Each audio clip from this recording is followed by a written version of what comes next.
Hey, I've got some news for you. If you're living in your own home and you are slugging away at your mortgage, you don't have a wealth creation plan, you are saving your way to wealth, and you are stuck in what's called the 30-year mortgage trap. Would you like me to show you how to get out of that 30-year mortgage trap? Here's some stats for me to get started though, right? If you're living in your own home, you've got a $400,000 loan. A lot of people would cut their left arm off to have only a $400,000 loan, so it's not actually that high. If you take 30 years to pay that loan off at 4.5% interest rate, guess what? Home ownership interest rates are going to be there very soon.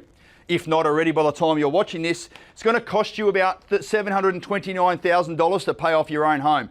$400,000, $729,000. If that doesn't give you a big gulp, I don't know what will. But here's the thing, there's a way out of this. If you have equity sitting in your own home and you're not using it, it's called lazy or dead equity.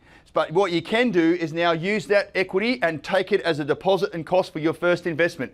Now that first investment is going to be placed in the #1 place in Australia that's going to give you the sustained and low risk capital growth that's going to suit your price point, it's going to suit your timeline, it's going to suit your risk profile. You then sit on that property for a couple of years, allow it to go up in value. Hey presto, there's equity in that property as well, and you can basically repeat the process. That's all you need to do over the next few years to escape the 30-year mortgage trap. This is not one of these sort of Ponzi schemes where 1 becomes 2, 2 becomes 4, 4 becomes 8, 8 becomes 16. It's a load of shit. If you ever see that on the internet, stop watching, block, delete, see you later. It's not that hard to buy 2 investment properties if you're living in your own home. But what does it mean when you sit on that portfolio for, say, the next 10 years? All right?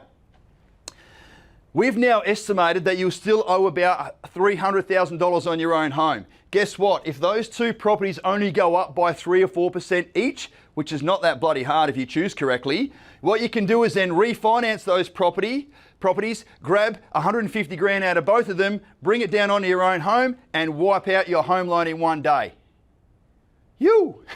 Now, the really, really smart people around you might be going, well, the portfolio still sits exactly the same. I'm like, yeah, I got it, Einstein. You still owe the same amount of money, but what we're trying to do here from a mindset perspective is wipe out the debt on your own home and put it against your investment properties that have rental incomes and tax returns.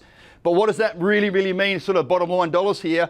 Now that new cost is effectively $200,000 less. So by going ahead and thinking about putting a plan in place to simply buy a couple of investment properties so you're not just stuck in the 30-year mortgage trap, to me is a no-brainer.